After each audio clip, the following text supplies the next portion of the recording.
আপনার আশেপাশে যে সমস্ত মানুষেরা রয়েছে তারা যতই খারাপ হোক না কেন তাদের সাথে কিন্তু আপনি মিশবেন এবং তাদেরকে যথেষ্ট গুরুত্ব দেবেন। কেন বলুন তো? জীবনে প্রত্যেককে গুরুত্ব দেওয়ার ফলটা এটাই হয় যে যারা ভালো তারা আপনাকে সঙ্গ দেবে, আর যারা খারাপ তারা আপনাকে শিক্ষা দিয়ে যাবে। আপনি বুঝতে পারবেন যে কোন কাজটি করা উচিত আর কোন কাজটি করা অনুচিত। কিন্তু গুরুত্ব দেওয়ার অর্থ এটাও নয় যে প্রত্যেককে আপনি আপনার অন্দর মহলে প্রবেশের অধিকার দেবেন। সকলকে আপনি কিন্তু বাহির মহলেই রাখবেন। অন্দর মহলে প্রবেশের অনুমতি কিন্তু সকলে পায় না, তবে বাহির মহল পর্যন্ত যাতায়াত করতেই পারে। আর আপনার আশেপাশের মানুষেরা যখন আপনার সাথে খারাপ আচরণ করে, অর্থাৎ খারাপ মানুষেরা, তাদেরকে নিয়ন্ত্রণের দায়িত্ব কিন্তু আপনাকে নিতে হবে। আপনি তাদের সাথে এমনভাবে মিশবেন যেন সাপও মরে আবার লাঠিও না ভাঙে, অর্থাৎ তারা জব্দ হবে কিন্তু আপনার কোনো ক্ষতি করার সুযোগ তারা যেন না পায়। প্রথম তাদের অন্দর মহলে প্রবেশের অনুমতি দেবেন না, আর তাদের সাথে ততটুকুই আপনি কথা বলবেন যতটুকু সৌজন্য প্রকাশের জন্য আপনাকে বলতে হচ্ছে। অতিরিক্ত কথা কিন্তু একদম বলবেন না। অর্থাৎ আপনি নিজেকে একটি স্বচ্ছ আবরণে আবৃত করে রাখুন। বাইরে থেকে তারা আপনাকে দেখতে পাবে কিন্তু স্পর্শ করতে পারবে না।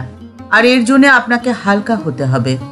যে বস্তু যত হালকা সে ততটাই ওপরে উঠতে পারে।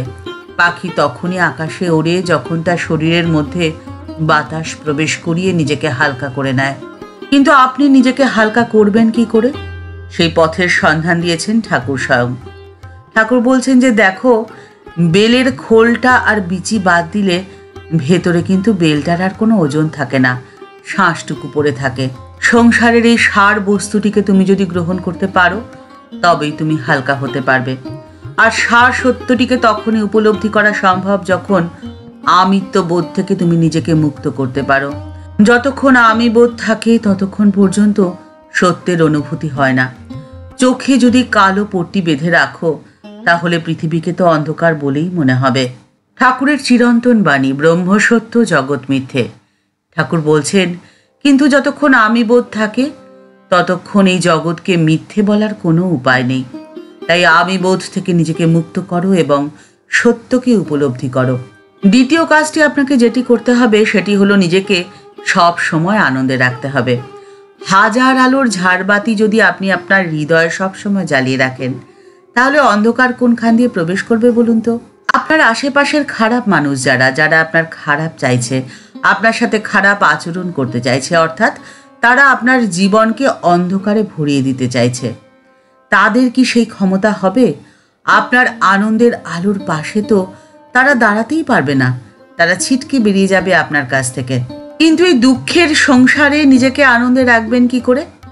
ঠাকুর বলছেন যে কখনো নিজেকে বদ্ধ বলতে নেই।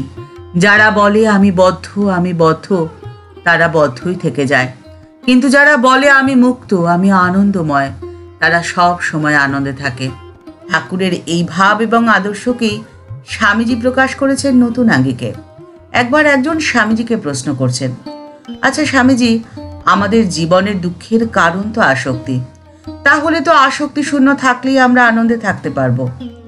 উত্তরে স্বামীজি বলছেন, বাইরের কোনো কিছুর সাথে নিজেকে যুক্ত না রাখা অর্থাৎ অনুভূতি শূন্য থাকা। অনুভূতি শূন্য থাকলে হয়তো আমরা দুঃখ থেকে পরিত্রাণ পেতে পারি, কিন্তু আমরা আনন্দ কখনো পাবো না। জীবনকে সম্পূর্ণ উপভোগ করার জন্যে, জীবনের আনন্দকে লাভ করার জন্যে আমাদেরকে যা করতে হবে তা হলো আসক্তি এবং অনাসক্তি উভয়েরই সঠিক অনুশীলন করতে হবে। উভয়ের সঠিক অনুশীলনের মধ্যে দিয়েই মানুষ মহৎ এবং সুখী হয়।